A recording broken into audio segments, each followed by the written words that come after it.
అందరికీ పేరు పేరున ఈ సాహు మహారాజ్ జయంతి శుభాకాంక్షలు తెలియజేస్తా ఉన్నాను.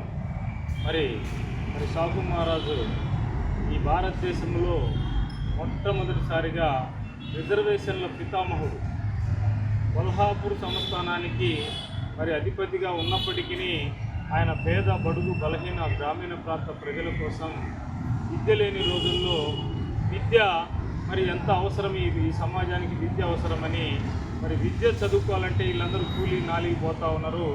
వీళ్ళకు విద్య రావాలంటే హాస్టల్ ఫెసిలిటీసు రిజర్వేషన్లు కల్పించినట్టయితే అనేక మంది పేదలు బడుగులు బలహీనులు వెనకబడ్డ వర్గాలు గ్రామీణ ప్రాంత ప్రజలు విద్య ద్వారా అభివృద్ధి చెందుతారని ఆ రోజు మహానుభావుడు రాబోయే తరాలను ముందుగా ఆలోచన చేసి రిజర్వేషన్లు పెట్టడం, హాస్టళ్ళు పెట్టడం, పేదల ఇంటికి వెళ్ళటం, ఆ రోజు అంటరానితనము, ఇది శూద్రులు అతి శూద్రులు అనే దాంట్లో ఈ అగ్రవర్ణాల ఆధిపత్యం ఎక్కువగా ఉన్నటువంటి సందర్భాలలో కూడా ఆయన ఎస్సీలు బడుగులు వాళ్ళ ఇళ్ళకి వెళ్ళి అక్కడ కూడా టీ తాగటం, వాళ్ళతో మాట్లాడటం, విద్య గురించి చెప్పటం.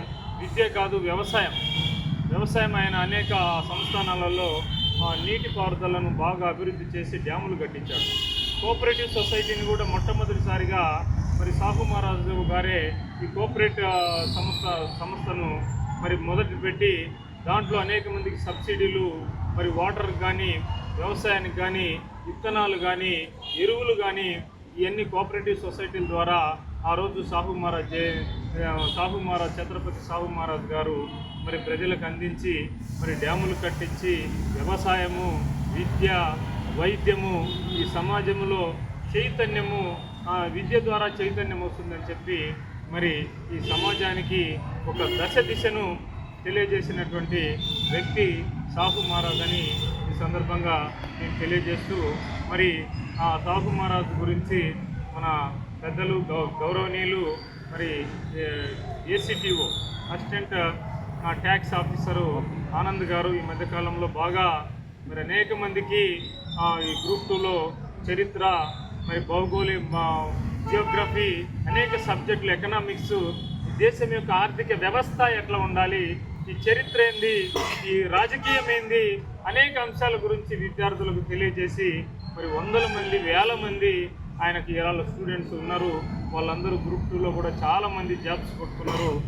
ఒక మేధావి, ఆ మేధావిని ఈరోజు సాహు మహారాజ్ గురించి 2 మాటలు మాట్లాడవలసిందిగా ఈ సందర్భంగా నేను తెలియజేస్తా ఉన్నాను.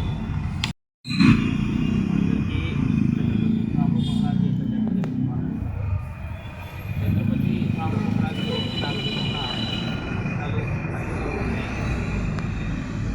మహారాజ్ శివాజీ మనమడిగా కొల్హాపూర్ సంస్థానాన్ని పరిపాలించినటువంటి అధిపతిగా ఆయన చేసిన సంస్థలు మాత్రం భాస్కరాలు ఖచ్చితంగా స్ఫూర్తిదాయకం. ఈ సందర్భంగా 2 అంశాలు నేను ప్రస్తావిస్తాను.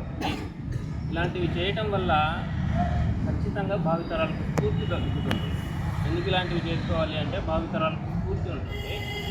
రెండోది మనకు ఆత్మసంతృప్తి, ప్లస్ మనందరం ఐక్యతతో ఉండటానికి ఇలాంటివి చాలా చాలా అవసరం. ఇలాంటివి ఆర్గనైజ్ చేస్తున్నటువంటి పెద్దలకు మనస్ఫూర్తిగా నా అభినందనలు, ధన్యవాదాలు తెలియజేసుకుంటూ ఛత్రపతి సాహు మహారాజ్ 151వ జన్మదిన శుభాకాంక్షలు అందరికీ. వందల కిలోమీటర్ల దూరంలో వందల సంవత్సరాలు గడిచినప్పటికీ ఈరోజు కూడా మహానుభావుని యొక్క జయంతిని పుట్టినరోజున భారతదేశమంతా పండుగ వాతావరణం జరుపుకుంటున్నటువంటి సందర్భం. మంచి మనసున్నటువంటి మహారాజు మన ఛత్రపతి సాహు మహారాజ్ వందల సంవత్సరాల క్రితమే విద్య ప్రాధాన్యతను వెనుకబడిన వర్గాలకు గుర్తించి వారికి అందించారు. సమానమైనటువంటి అవకాశాలు సమాజంలో అందరికీ కూడా అందించాలనేటువంటి ఒక గొప్ప ఉద్దేశంతో ఏర్పాటు చేసినటువంటి సంస్థాన అధిపతి, ఒక రాజు స్థానంలో ఉండి వెనుకబడిన పేదవాడి గురించి ఆలోచించినటువంటి ఒక మంచి మహారాజు. సార్ అన్నీ చెప్పడం జరిగింది. కోఆపరేటివ్ కూడా భారతదేశంలో ఒక ఉద్యోగంగా తీసుకొచ్చినటువంటి మహానుభావుడు. ఈరోజు మనం ఈ పార్కులో నిలబడి ఉన్నామంటే ఇది Markapuram cooperative house building society. ఇంతమంది ఆరోగ్యం గురించి కానీ, ఇంతమంది మానసిక ప్రశాంతత గురించి కానీ ఈ పార్కు ఏర్పడిందంటే ఇది Markapuram cooperative house building society. Common site అందరికీ ఉపయోగపడుతుంది. కాబట్టి ఇట్లాంటివి జరుపుకోవడానికి వందల సంవత్సరాల క్రితం ఆలోచించినటువంటి మహానుభావుడు సాగు. మరి విద్య ఈరోజు కూడా భారతదేశంలో నిరక్షరాస్యత, ఇంత సాంకేతికంగా అభివృద్ధి, ఇంత మరి అభివృద్ధి కొనసాగుతున్నటువంటి సమయంలో కూడా భారతదేశంలో ఇంకా 20-30% వరకు నిరక్షరాస్యత. ఎప్పుడో వందల సంవత్సరాల క్రితం ప్రారంభించినటువంటి ఆ మహానుభావుని ఆశయాలు ఇంకా పూర్తి కాలేదని మనం సంపూర్తిగా చేయడానికి ఇలాంటి మరి జయంతులు, మరి అలాంటి మహానుభావుల యొక్క పండుగ వాతావరణంలో మనం అందరం కూడా జరుపుకోవడం అందరికీ శుభదాయకమని శుభసూచకమని తెలియజేస్తూ ఈ అవకాశం ఇచ్చిన మీ అందరికీ కూడా ప్రత్యేకంగా ధన్యవాదాలు. మరి సాహు మహారాజు యొక్క జన్మదిన శుభాకాంక్షలు మరొకసారి మీ అందరికీ తెలియజేసుకుంటూ ఈరోజు మనం ఇక్కడ మీట్ అవ్వడానికి ముఖ్య కారణం సాహు మహారాజ్ జయంతి సందర్భంగా అందరూ మీట్ అయ్యాం. అందరికీ సాహు మహారాజ్ జయంతి శుభాకాంక్షలు. 1874 జూన్ 26న సాహు మహారాజ్ జన్మించారు. ఈనాటికి 150 సంవత్సరాలు పూర్తి చేసుకుని 151వ సంవత్సరంలో జయంతి జరుపుకుంటున్నాం. రాధాబాయి ఘార్గేలకు జన్మించారు. ఈయన ఓబీసీ క్యాస్ట్లో జన్మించాడు. మరాఠా సామ్రాజ్యంలో కొల్హాపూర్ ప్రాంతాన్ని పరిపాలించేవాళ్ళు. ఆ రోజుల్లో కూడా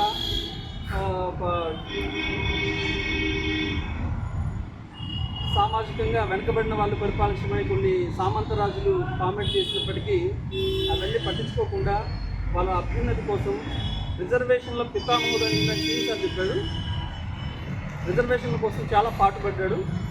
ఎలాగా బీసీస్ పైకి వస్తారని పరిశోధించి విద్య ఉపాధి అవకాశాలు మెరుగ్గా ఉంటే ప్రయోజనం ఉంటుందని చెప్పి ఆ రోజుల్లోనే గ్రహించి ఆ దిశగా అడుగులు వేసి ఈరోజు మనకి స్వేచ్ఛను కొంచెం బయటికి రావడానికి ప్రయత్నించిన వ్యక్తి.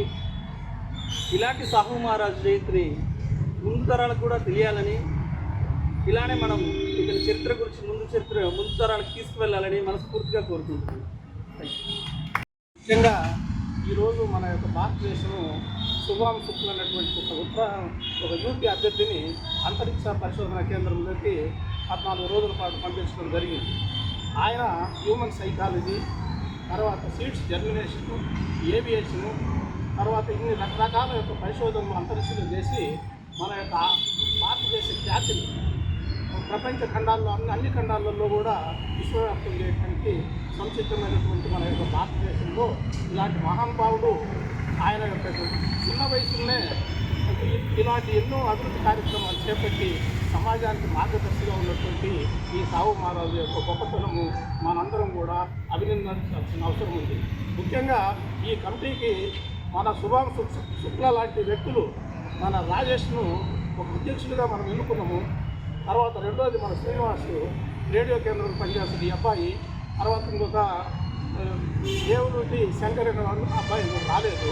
వీళ్ళ ముగ్గురి ఆధ్వర్యంలో ఈ యొక్క సమావేశాలు ఎన్నో జరగాల. మన యొక్క పరిశోధనా కేంద్రాలలో మన యొక్క ఖ్యాతి అంతరిక్షంలో ఎదిగినట్టు మన యొక్క సమాజం ఎదగాలని నా హృదయపూర్వకంగా మీ అందరికీ